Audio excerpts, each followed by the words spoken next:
Imagine a child whose doctors make a decision that sounds almost impossible. To save her life, they remove half of her brain. Not a section, not a portion, half of her brain. If you heard the story without any context, most of you would probably assume that the outcome would be devastating. You might imagine that she would lose the ability to walk, speak, or even think. But the child I'm talking about didn't just survive. She learned to speak, she learned to walk again, she went to school and developed like other children her age. Her name is Jody, and her story challenges something many of us believe about our brains. We grow up hearing things like, I'm just not a math person, my brain doesn't work like that, I'm just not built that way.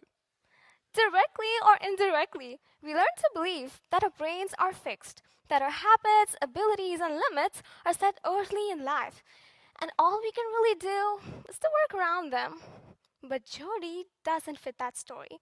So today, I want to talk to you about something called neuroplasticity, the brain's hidden ability to rewire itself, and why understanding it completely changes how we think about learning, failure, growth, and even who we think we can become. For most of the 20th century, scientists believed that the brain stopped changing after early childhood. Once you reached adulthood, your brain was thought to be fully set, like concrete that had already dried. If a part of the brain stopped working, the functions controlled by that area were thought to be permanently lost. If you struggled with learning or attention, that was simply how your brain was. And this belief stuck around for a long time, not because it was true, but because scientists didn't yet have the tools to understand what was actually happening inside the brain. And that changed with advances in neuroscience. And what scientists discovered was revolutionary. Neuroplasticity refers to the brain's ability to change its structure and function based on experiences, responses, and injury. Put together, your brain is not static. It is constantly adapting based on everything you do, think, and repeat. Whether it's piano you practice or calculus you do, your brain physically reshapes its behavior around those actions. Your brain is constantly changing. Change isn't just psychological, it's biological. So, if our brains can change, how does it actually do that? Inside your brain are billions of neurons that communicate with each other with connections called synapses. When you do something repeatedly, neurons involved in that activity start communicating more efficiently. This process is called synaptic plasticity. One key mechanism behind it is called long term potentiation, or LTP. Essentially, the more a neural pathway is used, the stronger it becomes. Your brain adds more receptors at the synapse, making it easier for signals to travel. There's a phrase neuroscientists use to describe this: neurons that fire together wire together. Think of it like walking through grass. When you walk across a wide, grassy field for the first time, the grass springs back. But if you walk the same path every single day, eventually a clear trail forms. That's the same thing, but with your brain.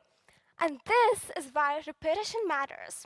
It's why habits, good or bad, feel automatic. And it's why change feels hard at first, but easier with consistency. So, what else can the brain do? Well, there is something called functional reorganization. It happens when a part of the brain is unavailable or damaged, other parts can adapt and take over its function. Your brain isn't built like a rigid map. It's more like a flexible network capable of rerouting when necessary. And this ability is especially powerful early in life. That brings me to another extraordinary case.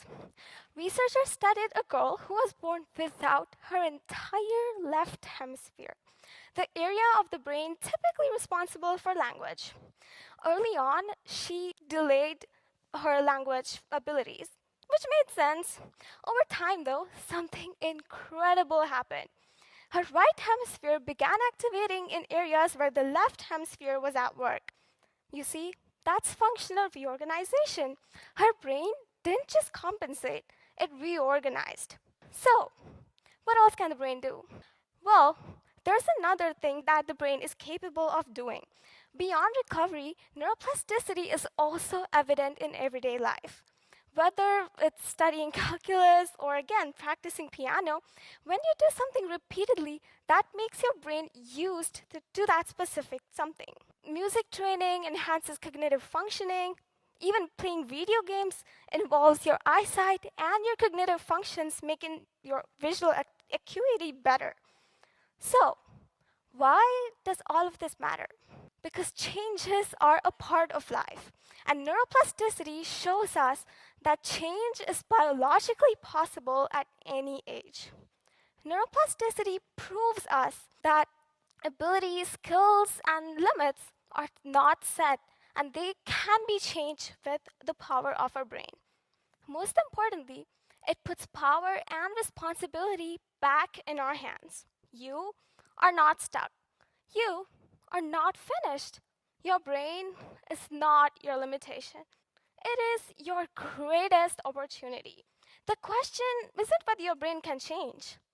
The question is, what are you training it to become? Thank you.